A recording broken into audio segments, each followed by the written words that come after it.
নমস্কার, আমি Koushik D Kashyap Sambhavi astro YouTube চ্যানেলে আপনাদের সকলকে স্বাগত। আজকে যে অনুষ্ঠান আগের দিনই কমিট করে গিয়েছিলাম যে নতুন চান্দ্র বছরের সাপেক্ষে আমার দেশের জন্য কি গ্রহযোগ তৈরি হচ্ছে তার একটা সামগ্রিক আলোচনা ছোট আকারে আমরা করার চেষ্টা করব আজকের অনুষ্ঠান থেকে। সাধারণভাবে আপনারা বছর বলতে যেটাকে আমরা বাঙালিরা বুঝি সেটা হচ্ছে বৈশাখাদি নতুন সৌর বছর। হ্যাঁ, বলবো সেটা 14ই এপ্রিল যখন সূর্যদেব মীন রাশি থেকে মেষ রাশির গৃহে গমন করবেন, অবশ্যই সৌর বছরের অনুষ্ঠানও আপনাদের সামনে আসবে, চিন্তিত হবেন না। বিজ্ঞান ভিত্তিকভাবে 19শে মার্চ 2026 আমরা যদি এই গ্রেগরিয়ান ক্যালেন্ডারকে হিসাব করি তাহলে 19শে মার্চ সকাল 6:53 আমাদের প্রতিপদাদি চৈত্র মাসের তিথি শুরু হচ্ছে এবং সেই দিন থেকেই নতুন চান্দ্র বছর শুরু হবে। চৈত্র প্রতিপদাদি থেকে প্রত্যেক বছরই নতুন চান্দ্র বছরের সূচনা হয়, কারণ চান্দ্র বছর মূলত যেটা চলে সেটা হচ্ছে তিথি ভিত্তিক চলে। আপনি আমি যদি নর্মাল একটা ভাবনা ভাবি যে 19শে মার্চ 2026, এর ফলে আপনি 19-1-9-03-2026 এই কতগুলো নাম্বার ছাড়া আপনি আমি কি আর কিছু পাচ্ছি না, মানে কোনো অ্যাঙ্গেলে বৈজ্ঞানিক অ্যাসপেক্টও পাচ্ছি না যে কেন 19শে মার্চ 2026। এটা একটা বৃহৎ একটা এপিসোড আপনাদের সঙ্গে আমার শেয়ার করার ইচ্ছা আছে, করব। কেন আমরা যে ক্যালেন্ডার সারা বিশ্বজনীনভাবে বর্তমানে এই গ্রেগরিয়ান ক্যালেন্ডার ফলো করি, যেটা অরিজিনালি জুলিয়ান ক্যালেন্ডার, সেটার মধ্যে কোনো রকম সেই অর্থে বিজ্ঞান ভিত্তি নেই, যার ফলে আমাদের দেশে আজ থেকে না হাজার হাজার বছর আগের থেকে মুনি ঋষিরা যে দুটি ক্যালেন্ডারের প্রথা প্রবর্তন করে রেখে গেছেন তার মধ্যে একটি চান্দ্র ক্যালেন্ডার এবং একটি সৌর ক্যালেন্ডার, অর্থাৎ একটা লুনার ক্যালেন্ডার, একটা সোলার ক্যালেন্ডার। এই দুটোকে কম্পাইল করেই আমাদের কিন্তু যাবতীয় দেখবেন আমরা যে যে ধর্মের মানুষই যারা থাকি তারা যা যা আমরা তিথি পার্বণ পুজো অর্চনা যা যা দেখি সেটা কখনো একই ডেটে পড়ে? কখনো পড়ে না। শুধু আমাদের হিন্দু ধর্মের কথাই যদি আমরা ভাবি, কখনো একই সময় দুর্গাপুজো একই ফিক্সড ইংরাজি ডেটে পড়ে? দিওয়ালি পড়ে? ভাইফোঁটা পড়ে? হোলি কিংবা দোলযাত্রা পড়ে কি? শিবরাত্রি পড়ে না? বলছেন তো ওই পাশ থেকে দেখতে পাচ্ছি আমি। কিন্তু 25শে ডিসেম্বর প্রত্যেক বছর 25শে ডিসেম্বরই পড়ে। বৃহৎ আলোচনা একটা এপিসোডে অবশ্যই করব, কারণ আধুনিক যুগে আমরা তো খুব আধুনিক, আমরা বিজ্ঞান ভিত্তিক মানুষ। ইংরাজি যে ক্যালেন্ডার 1 জানুয়ারি থেকে 31শে ডিসেম্বর অবধি আমরা ফলো করি, আমরা ভাবি ওটাই বিজ্ঞান। অ্যাকচুয়াল বিজ্ঞানটা লুনার অ্যান্ড সোলার এই দুটো ক্যালেন্ডারের মধ্যেই নিহিত। তার কারণ আমরা যদি বলি চৈত্র প্রতিপদাদি তিথি, এটা থেকে আমরা সিম্পল একটা, যারা জ্যোতিষ জানেন, মনোযোগ দিয়ে জানেন, তারা জানেন এটা যদি কোনো জ্যোতিষশাস্ত্রীকে বলা হয় যে প্রতিপদাদি তিথি, শুক্ল প্রতিপদাদি তিথি, সেই জ্যোতিষশাস্ত্রী চোখ বুঝে বলে দেবেন সূর্যদেব থেকে উইদিন 12 ডিগ্রি চন্দ্রদেব আজকে আকাশে অবস্থান করছেন আমাদের এই জোডিয়াক সিস্টেমে।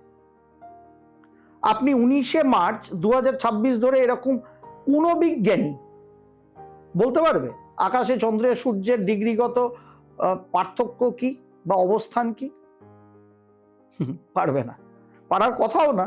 কারণ 19শে মার্চ 2026 2027 একই 19শে মার্চ 2027 খালি হবে, অর্থাৎ নিউমেরিক্যাল ভ্যালুর কিছু চেঞ্জ হবে, তার বাইরে কিচ্ছু হবে না।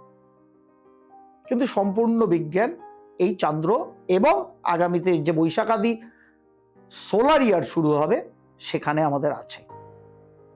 যাই হোক, কেম টু দ্য পয়েন্ট, একটু মুখবন্ধটা করে নিলাম যাতে আপনাদের মনের সংশয়টা দূর হয়। মূলত এই চন্দ্র বছর 19শে মার্চ 6:53 দিল্লিকে মেন আমাদের যেহেতু ক্যাপিটাল, সেটাকে ধরে যে জন্ম ছকটা এই বছরে তৈরি হচ্ছে, একটা ব্লেসিংস ছাড়া সেই ছকটা কিন্তু খুব ভালো তৈরি হচ্ছে না।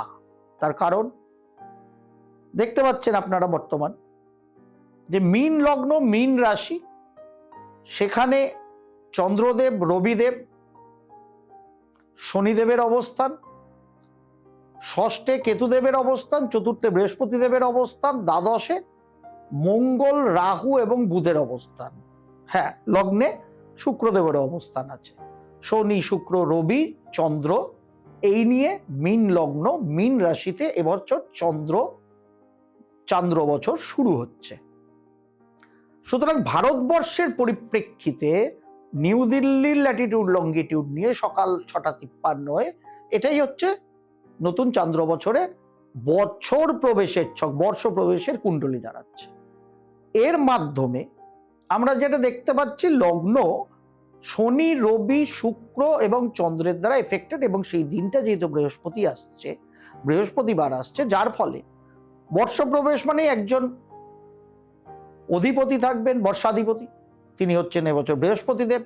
এরপরে সৌর বছর যখন শুরু হবে সেখানে মঙ্গলবার শুরু হবে, যার ফলে সেনাপতি হবেন মঙ্গলদেব এই বর্ষকুণ্ডলী সাপেক্ষে। এবং ইংরাজি বছর ধরলে এই বছরটা চলছে রবি। সুতরাং ইংরাজি নিউমেরিক্যাল অ্যাঙ্গেলে রবির বছর, চান্দ্র বছর অধিপতি হিসেবে শুরু করছেন বৃহস্পতিদেব, এবং সেনাপতি হিসাবে মঙ্গলদেব থাকছেন।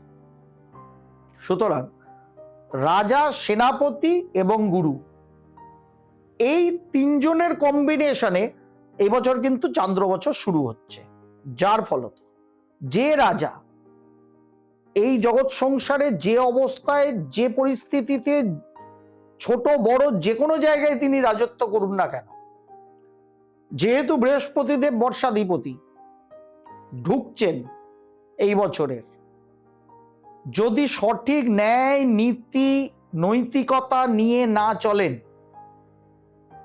তাহলে তার পদস্খলন অবশ্যম্ভাবী। কারণ তিনি রাজারূপে আর থাকবেন না, হয় কোনো রকম পুলিশ প্রশাসন, মিলিটারি কিংবা আদার্স কোনো অ্যাডমিনিস্ট্রেটিভ ওয়েতে তাকে কিন্তু আলটিমেট জায়গা থেকে সরে যেতে হবে।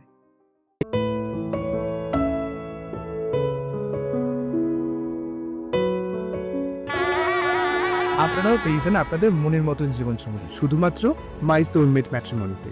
খুঁজে নিন তাকে যে বোঝে আপনাকে।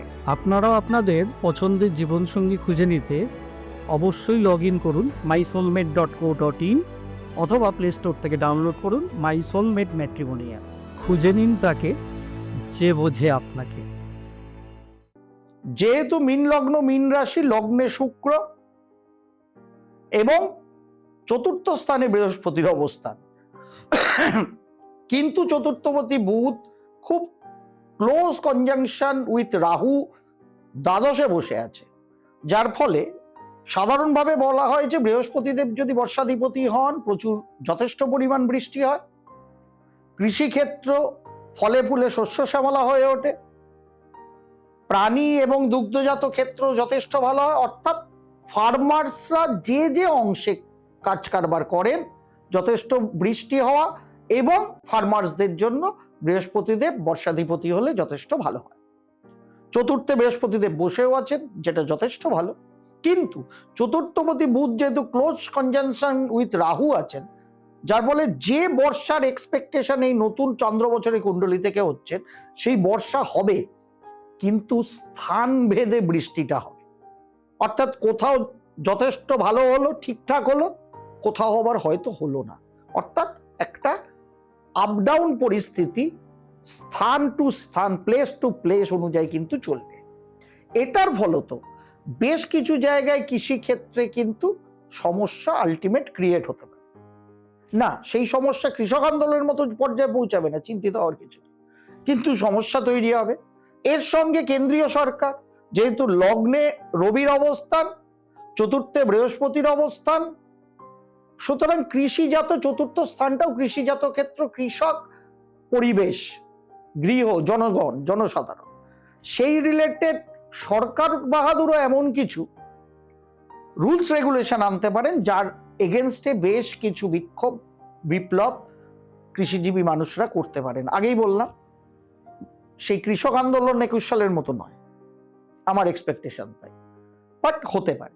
কিন্তু লগ্নে শুক্রদেবের অবস্থান যে কোনো রকম জলীয় পদার্থ, অর্থাৎ ফিশারম্যানরা, যারা মৎস্যজীবী মানুষ আছেন, যারা দুগ্ধজাত জিনিস প্রস্তুত করেন, তৈরি করেন, পশুপালন করেন, যেখানে লিকুইডিটি আছে, তাদের জন্য কিন্তু এই নতুন চান্দ্র বছর বল্লে বল্লে বলা যায়। তারা সরকারেরও বেশ কিছু নীতি এরকম আসবে, মৎস্যজীবী, দুগ্ধজাত জিনিস যারা তৈরি করেন, যারা দুধের প্রোডাকশন করেন, সেরকম কৃষিজীবী মানুষদের জন্য, সেই সব মানুষদের জন্য, যেটা তাদের আরো বেশি হেল্প করবে তাদের এই সমস্ত কর্মকাণ্ডের জন্য, হুইচ ইজ ভেরি গুড। কিন্তু এই জন্মছকের থার্ড হাউসে গুলিকা অবস্থান, যেখানে শনিদেবের তৃতীয় দৃষ্টি বৃষরাশির গৃহে আছে, মঙ্গলদেবের চতুর্থ দৃষ্টি বৃষরাশির গৃহে আছে, ষষ্ঠ স্থানে কেতুদেব বসে আছেন, এবং ষষ্ঠাধিপতি রবি মীন রাশি, মীন লগ্নের, এই চান্দ্র বছরের লগ্ন কুণ্ডলীর লগ্নে বসে আছে। এর ফলত বেশ কিছু বর্ডার ক্লাসেস ইন্ডিয়ার সাথে পার্শ্ববর্তী দেশসমূহ, মূলত পাকিস্তানেরই, তৈরি হওয়ার মতো উপক্রম, প্রায় যুদ্ধ বিগ্রহ লেগে যাওয়া, বা বেশ কিছুটা আবার হয়তো সিঁদুর টুর মতো কিছু এসকালেশনও তৈরি হতে পারে।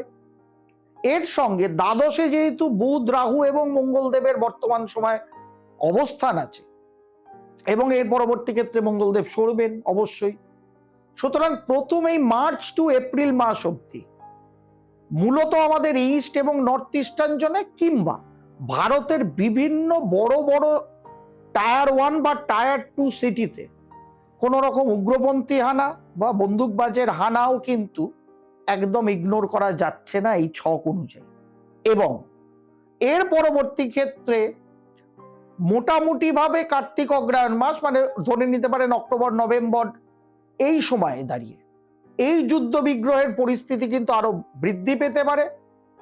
এবং এই যে গোড়ার দিকে একদম বললাম মার্চ এপ্রিল, নয়তো অক্টোবর নভেম্বরের সময় ভারতের বিভিন্ন শহর কেন্দ্রিক অঞ্চলে উগ্রপন্থী হানা বা নানা রকম সমস্যা, হ্যাজার্ড কিন্তু তৈরি হতে পারে জনগণের মধ্যে, যেটা মূলত উগ্রপন্থী বা বন্দুকবাজের হানা বা এই সমস্ত ধর্মীয় ক্ল্যাশের ফলে তৈরি হতে পারে, যেই জায়গায় যথেষ্ট সজাগ সচেতন সরকার বাহাদুরকে কিন্তু থাকতে হবে, এবং আপনার আমার মতো সাধারণ মানুষকেও থাকতে হবে। এন্ড অফ দ্য ইয়ার, ওই অক্টোবর নভেম্বরের সময় গ্রহযোগটা এমন জায়গায় গিয়ে পৌঁছাবে যেখানে শেয়ার বাজার বেশ ভয়ঙ্কর রকম একটা ভোলাটিলিটির মধ্যে কিন্তু চলতে থাকবে। সুতরাং যারা শেয়ার বাজার নির্ভর ইনভেস্টমেন্ট করেন, তারা সেই সময়টা খুব সজাগ থেকে, সচেতন থেকে বুঝে শুনে চলবেন। ওভারঅল বৃহস্পতিদেব যেহেতু চতুর্থে আছেন, দশমস্ত দৃষ্টি দিচ্ছেন, ভারতবর্ষের ওভারঅল কর্মক্ষেত্র মোটের ওপর ঠিকঠাক চলতে থাকবে, কারণ ধনুরাশির গৃহটা, মিথুন রাশি থেকে বৃহস্পতিদেব নিজের গৃহ ধনুরাশির গৃহেই দৃষ্টি দিচ্ছেন। সুতরাং কর্মক্ষেত্রে, অন্তত ভারতের ক্ষেত্রে, কর্মজনিত জায়গাটা মোটের ওপর স্টেবিলাইজ অবস্থাতেই চলতে থাকবে। কিন্তু প্রচুর দান খয়রাতি বা মানুষের ফাটকায় ইনভেস্টমেন্ট, কিংবা যেটার প্রয়োজনীয়তা নেই এরকম খরচ ভারতবাসী, আমি আপনি সাধারণ মানুষ করে ফেলে নানাবিধ ঝামেলা, ঝঞ্ঝাট, অশান্তির মধ্যে ফাইন্যান্সিয়ালি কিন্তু জড়িয়ে পড়তে পারি। সেই জায়গায় সরকারকে এবং আপনাকে আমাকে ইন্ডিভিজুয়ালি কিন্তু যথেষ্ট সাবধানতা নিয়ে চলতে হবে।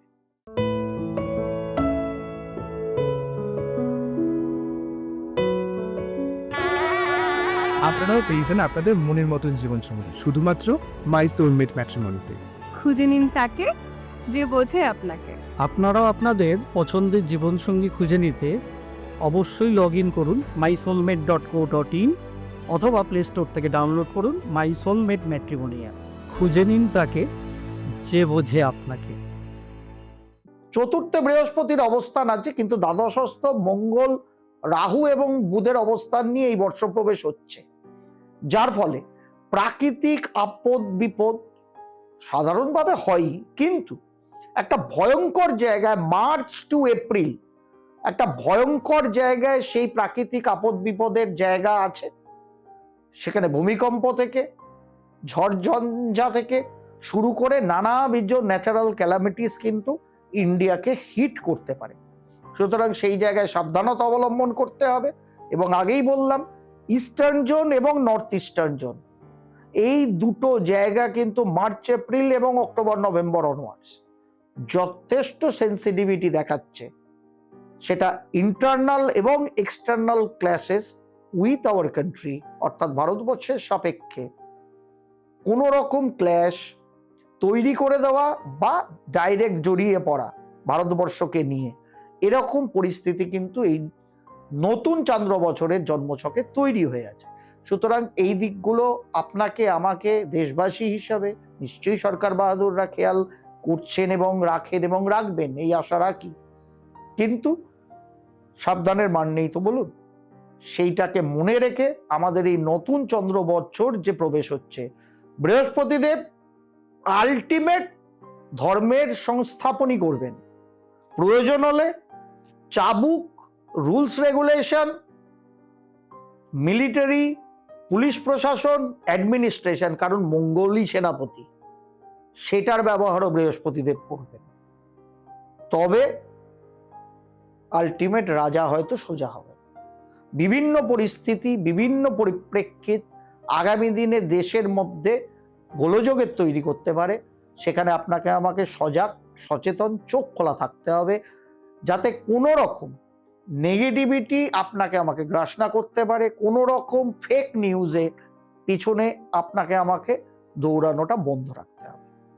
এটাকে মাথায় নিয়ে আমাদের চান্দ্র বছরে আমরা প্রবেশ করতে চলেছি। এর পরবর্তী ক্ষেত্রে সৌর বছর আসবে 14ই এপ্রিল 2026।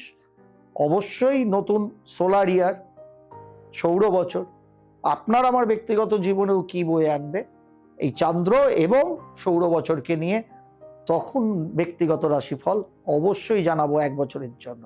কারণ শাম্ভবী অ্যাস্ট্রো ইউটিউব পর্দায় নতুন ইংরাজি বছরে কখনো আপনারা জানেন রাশিফল পাওয়া যায় না, কারণ আমার কাছে ইংরাজি ক্যালেন্ডারের 31শে ডিসেম্বর টু 1লা জানুয়ারি যাওয়ার মধ্যে কোনো বিজ্ঞান নেই। খালি বছরটা বাড়ল, বিজ্ঞানের বও নেই সেখানে। যার ফলে আমি আমার সাবস্ক্রাইবার, ভিউয়ার্স বাড়ানোর লক্ষ্যে মানুষকে ওটা আমার কাছে ফেক নিউজের মতো। যারা নতুন ইংরাজি বছরের রাশিফল দিয়েছেন এবং আপনারা শুনেছেন, তারা ফেক নিউজের শরণাপন্ন হয়ে গেছে।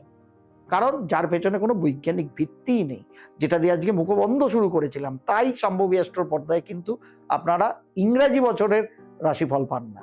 অবশ্যই এই চান্দ্র এবং সামনে সৌর বছর এপ্রিল মাসে যখন শুরু হবে, নিশ্চয়ই তার ইলাবোরেট আবার ক্লারিফিকেশন এবং রাশিফল নিশ্চয়ই পাবেন, যার এফেক্ট আপনার আমার মন আত্মা শরীরে আছে। কারণ আমাদের চান্দ্র এবং সৌর বছর 200%, 100 + 100, 200% বিজ্ঞান ভিত্তিক।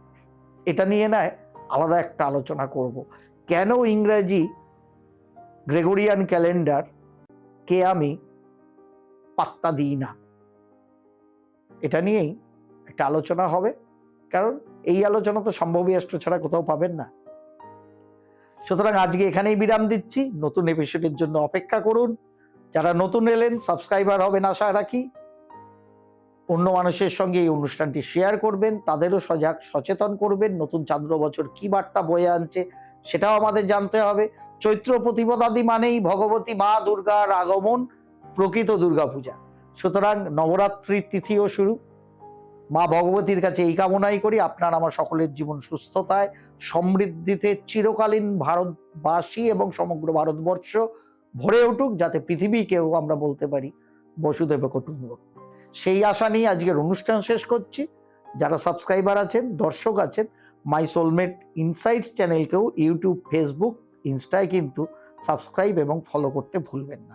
লিংক সবেরই নিচে দেয়া আছে, মাই সোলমেটেরও নিচে দেয়া আছে। যদি আপনার বোঝার মতো জীবনসঙ্গী বা সঙ্গিনী খুঁজে নিতে চান, মাই সোলমেট ম্যাট্রিমনির হাত ধরুন। ফ্রিতে জ্যোতিষ সংখ্যা তত্ত্বের, যেটাকে আপনারা জোটক বিচার বলেন, তার থেকেও 5 প্যারামিটার্স ওপরে জোটক এবং সংখ্যাতাত্ত্বিক বিচার ফ্রিতে পাবেন একমাত্র মাই সোলমেট ম্যাট্রিমনিতে। সকলে ভালো থাকুন, সকলকে ভালো রাখুন। প্রণাম, নমস্কার।